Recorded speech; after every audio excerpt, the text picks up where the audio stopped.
ამ წამს შესრულდა ღამის 2 საათი და მე კიდევ წერ წიგნს ჟიული შარტავა და აფხაზეთის ომის გმირები. მინდა რომ გარკვეული მონაკვეთი წაგიკითხოთ და შემიფასოთ წიგნი.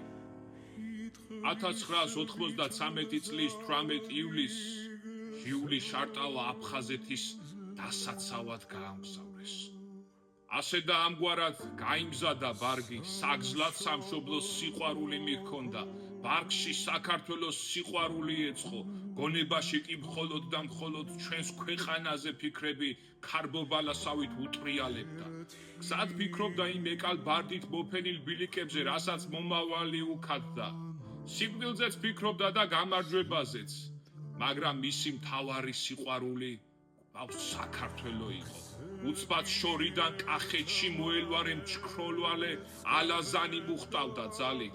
იქვე წამიერად გორის ციხეს მოავლო თვალი, გადამწვანებულ ქართლის ტრამალებს უცქერდა, შორიდან მედგარი კავკასიონის მონაბერ ეშხს გრძნობდა, შავხევსურეთი საბრძოლო ყიჟინას ცემდა, ქარელი, ხაშური, ზესტაფონი, ქუთაისი. ასე ამ სიყვარულში მიქროდნენ წამები, რაჭალეჩხუმი გზას ულოცავდა, სამცხე ჯავახეთი კი კონგურებიდან მონაბერ ენერგიას უნაწილებდა მას.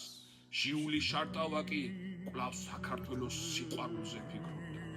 ეს ყოველივე კი ასალკლდებდა ყოველგვარ შიშს. ჩვენი დალოცვილი სვანეთი კი მარად ამ საბრძოლო ყაიდაზე ატარებდა მას.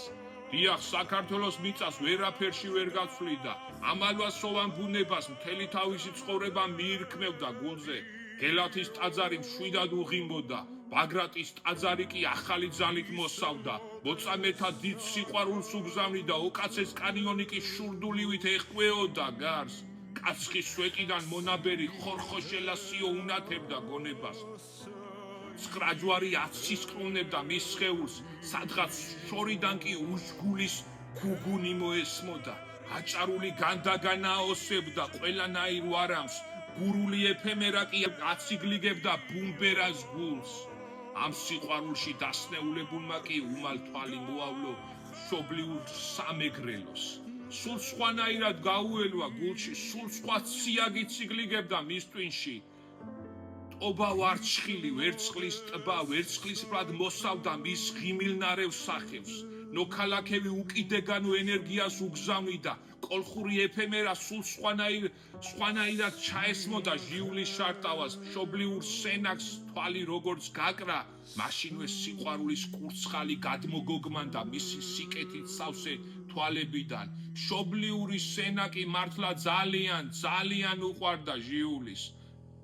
ლუგელა მუხურის ხეობა მოკითხვას უთვლიდა მას, ანაკლეისა და განმუხურის სანაპიროებს შმაგივით ადევნებდა თვალებს, რათა იცოდა რომ სულ მალე საზღვარს გადალახავდა და დაიწყებოდა ბრძოლა. იმედის ნაპერწყალს უღვივებდა ტამიშის დიდი გამარჯვება. ამ ათასგზით გასტყორცნილ ფიქრებში მყოფმა უცბად სულ სხვა სურნელება იგრძნო, უმალ გარემოს დააცქერდა და დაინახა ესოდენ გადატანჯული, მოხუცივით გადაქანცული აფხაზეთი. აბუბოქრებული ენგური გამალებით ეხეთქებოდა ნაპირს. რუხის სიმაგრე შორეულ მოკითხვას უთვლიდა ჩვენს მთავარ გმირს. გალიკი მოხუცი დედასავით პინცინარედ ეგებებოდა მას. სულის ქვეყანა სულ სხვა სურნელს აფქვევდა. დიოსკურიისა და ბზიფის ციხეს სიმაგრე კარგი ძმაკაცივით ესალმებოდა მას. ბიჭვინთის ტაძარი ლოცავდა, ხოლო ამაყად მომზირალი სოხუმი კი გვირგვინს ადგამდა ამ